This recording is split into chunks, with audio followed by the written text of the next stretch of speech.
नमस्कार दोस्तों, ये है मेरे प्यारे से अडेनियम और लगभग सुबह 6:35 का समय है। सूर्य भगवान उदय हो चुके हैं। तो जाहिर सी बात है वहाँ पर कोई प्लेन है जिसका स्मोक या धुआं यहाँ पर दिखाई दे रहा है। तो फ़िलहाल हम आते हैं अपने अडेनियम्स पर।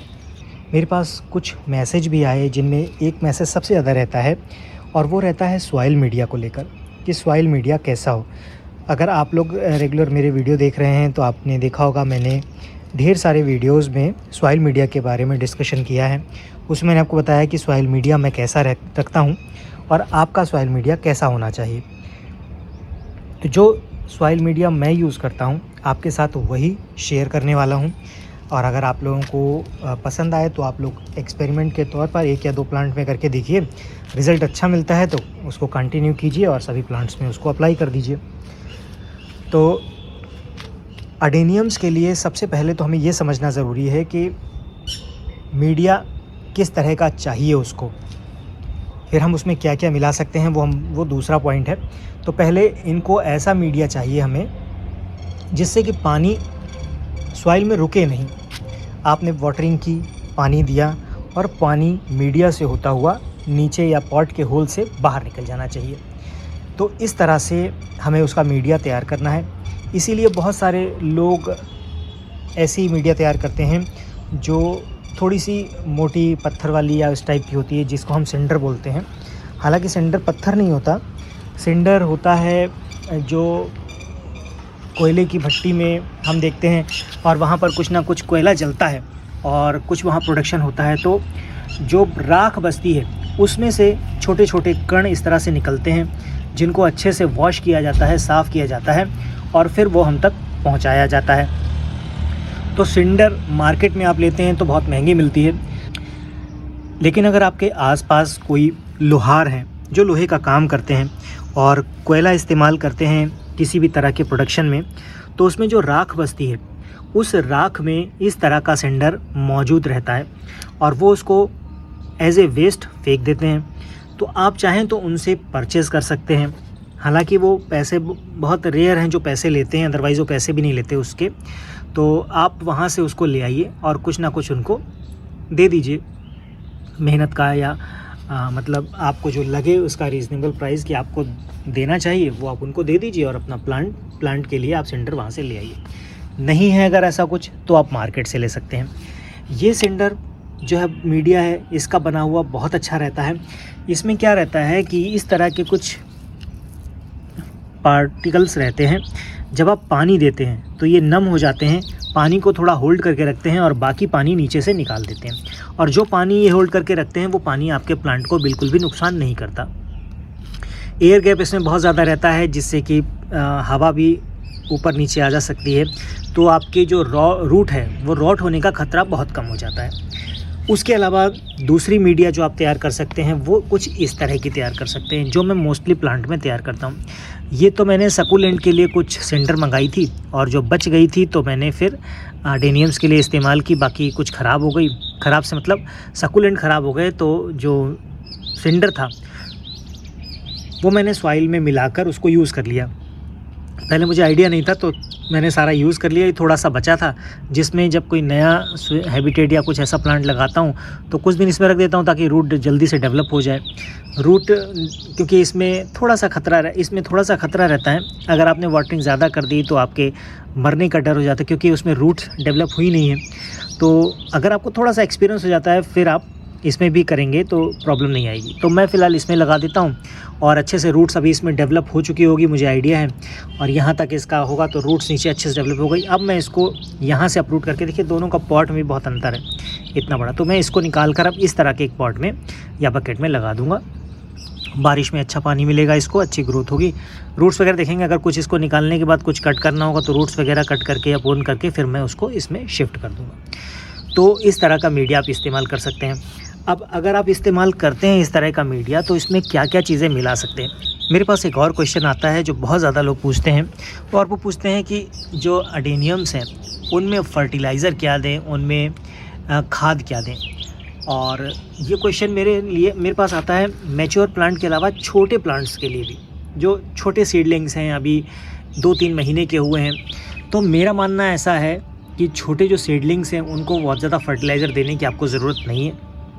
जब आप उनको रीपॉट करेंगे, रीपॉट करने के बाद आप उनमें वर्मी कंपोस्ट देंगे तो उतनी वर्मी कंपोस्ट पर्याप्त है आपके उन अडेनियम्स के लिए, उन सीडलिंग्स के लिए, कि वो उसमें अपना न्यूट्रिशन ले लें और अच्छी सी ग्रोथ ले लें। तो बहुत ज़्यादा देखिए, मैं तो इनमें कोई ऐसा फर्टिलाइज़र देता नहीं हूँ। जब बड़े हो जाते हैं और मुझे लगता है कि कहीं पर कुछ देना है तो फिर मैं 05234 दे देता हूँ, कभी कभार, वो भी डेली नहीं देता हूँ। और वो भी रेयरली, आपको गर्मी के मौसम में आप ना दें तो बहुत अच्छा है। अदरवाइज़ अगर आप देना चाहते हैं तो बहुत हल्की सी मात्रा में आप इसको दे सकते हैं। लेकिन अपने जो सीडलिंग्स हैं, मैं रिकमेंड नहीं करूँगा कि उनको आप दें, क्योंकि मैं नहीं देता। मैं इन सीडलिंग्स को नहीं देता। ये जो सीडलिंग्स रखे हैं इनमें किसी में मैंने इस तरह का केमिकल फर्टिलाइज़र नहीं दिया है। ये सभी नेचुरली अपने वर्मी कंपोस्ट की ताकत से देखिए ग्रो हो रहे हैं। आपको दिखाऊं इनके शेप खूबसूरत से, देखिए ये है कुछ इस तरह का शेप, ये देखिए खूबसूरत से है। और ये इसमें मैंने कुछ नहीं किया। जो सीडलिंग्स मैंने आपको दी थी उन्हीं में से मैंने कुछ को रिपोर्ट कर दी है, कुछ सेल के लिए रखी हुई है। ये सारी सीडलिंग सेल के लिए है। इसको मैं अभी एक बार कुछ काम है वो शिफ्टिंग वाला कर लेते हैं, उसके बाद फिर मैं ये सीडलिंग्स भी सेल के लिए दे दूँगा। जिसको चाहिए होगा वो सीडलिंग्स ले सकते हैं। तो ये खूबसूरत सी सीडलिंग्स हैं और इनमें भी मैंने वर्मी कंपोस्ट के अलावा भी कुछ नहीं दिया है। अच्छी ग्रोथ है और इनमें कुछ में तो फ्लावरिंग भी हो रही है। आपको दिखाता हूँ मैं, देखिए ये सीटीएन का है, इसमें फ्लावरिंग हो रही है। एक ये फ्लावर सूख गया है, एक ये फ्लावर भी सूख गया है। इसके अलावा एक ये सीटीएन है, देखिए यहाँ पर भी फ्लावरिंग आ गई है। छोटा सा प्लांट है, मैंने रिपोर्ट किया उसके बाद से ये आ रहा है।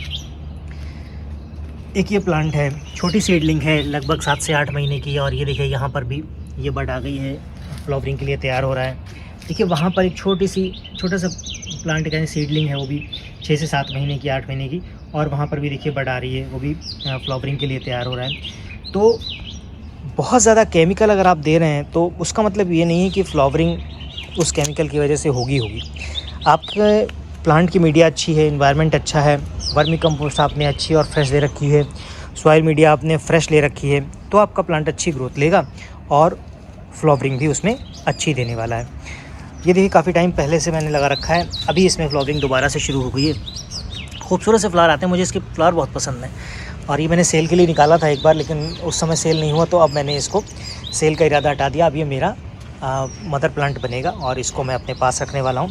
क्योंकि इसके जो फ्लावर्स जब आ जाते हैं ना, तो इस तरह से बंच में फ्लावर्स आते हैं और ये पूरा एक वो बन जाता है, फूलों का गुच्छा, एक गुलदस्ता बन जाता है। ऐसा लगता है कि फ्लावर ये प्लास्टिक के हैं लगाए हुए हैं। अभी तो फ़िलहाल इसकी ओरिजिनल ब्यूटी आपको नहीं दिख रही है, इस सीज़न पे आएगा तब देखेंगे, आपको दिखाएंगे। बहुत खूबसूरत सा प्लांट है। तो ये अभी अपने पर्सनल कलेक्शन के लिए मेरे पास रहने वाला है। तो इन सभी प्लांट्स में मैंने सिंपल सी मीडिया यूज़ की है।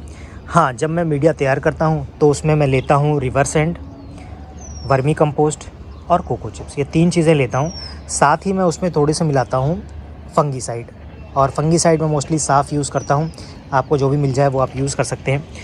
और उनको अच्छे से मिलाकर फिर मैं अपने पॉट को, अपने प्लांट को उसमें शिफ्ट करता हूँ या उसमें रिपॉट करता हूँ। तो आप भी अगर ऐसा करेंगे तो आपके प्लांट भी कुछ इसी तरह की ग्रोथ लेंगे।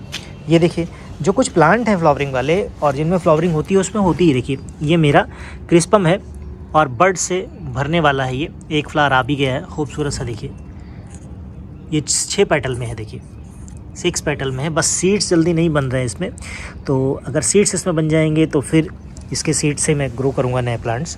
और सीड्स इसके बाहर से ख़रीदने में बहुत ज़्यादा फ़ायदा नहीं है, क्योंकि किस तरह के सीड्स आपको मिलते हैं और किस तरह की ग्रोथ उनकी रहती है। कई बार आप सीड्स लेते हैं और सभी सीड्स ख़राब हो जाते हैं, ऐसा भी रहता है, क्योंकि पुराने सीड्स मिल गए आपको, तो ये दिक्कत रहती है। और आप ये जज नहीं कर पाते कि सीड्स की प्रॉब्लम है या कहीं आपने कोई गलती तो नहीं कर दी।